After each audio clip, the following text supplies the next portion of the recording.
Hello there and welcome to In My Opinion for Anglerfish. You play as some guy heading to a friend's bachelor party in some club dressed in some odd outfits. Once it's a certain time, the pretty ladies turn into monsters who proceed to rip your head off. You then wake up in front of the club and basically go through the same thing again, only this time with the power of a shotgun to defend yourself. You come to notice that now you're trapped in an endless loop of death and you must dive deeper into this club to find a way to end it, no matter how many times you die. Unveiling what's going on did catch my interest, but in the end I was just kind of confused of what was really happening. Though that doesn't mean I didn't have fun with all the weird shit this game pulled. Some was funny and some was pretty creepy. Also, there are some hints to the background of who you are, but it feels like you just gotta take a stab in the dark with putting it together.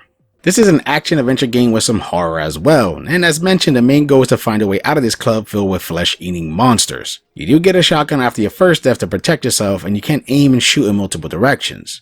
This is needed, as you go below and encounter more monsters, which usually take 2 shots or so, and you need to pay attention since they can kill you in 1 hit, as all they need to do is touch you. This does make for some fun intense moments, as sometimes multiple enemies come at you and you gotta maneuver just right while blasting shells, or just trying to run for your life. Besides the creatures, there are other deadly obstacles to get by. Some can be objects you gotta dodge like killer vines, walking on a very thin path that can lead to your death, and there's even puzzles which if you get wrong will cause a gory death. There's also power-ups which hamper you more than help, like fucking up your controls, that show up in the bar that gives you your gun. There is a purpose to this though, which I'll talk about later. The point I'm trying to get across is this game will kill you a shitload of times. Fuck, there's even moments when you talk to the dog, yeah that's in this game, and answering a question a certain way can lead to your head popping right there, or as soon as you get in the club. I feel it's just part of the game's charm, and I do like no matter how many times you die, something always feels a bit different or even looks different, making death not such a bad thing. Also, what's helpful to not make death a pain in the ass is once you reach a certain point, the game does basically make shortcuts for you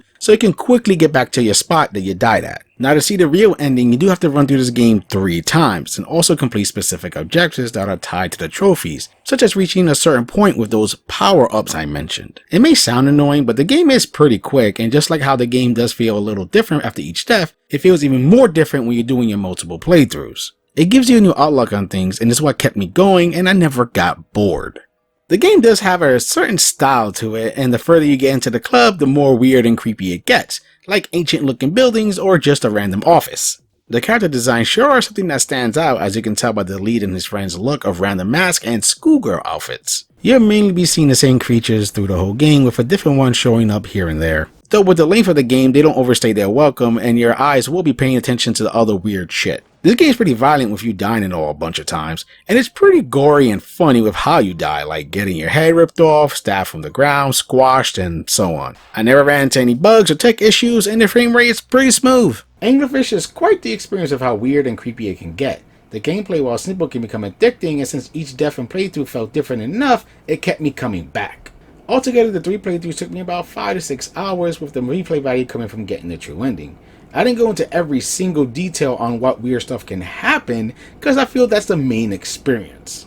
If you're in the mood for a simple horror game that can get a little weird, then I would suggest you follow the lure of the Anglerfish. I hope you enjoy my thoughts in this game, and for gamer's sake, keep gaming.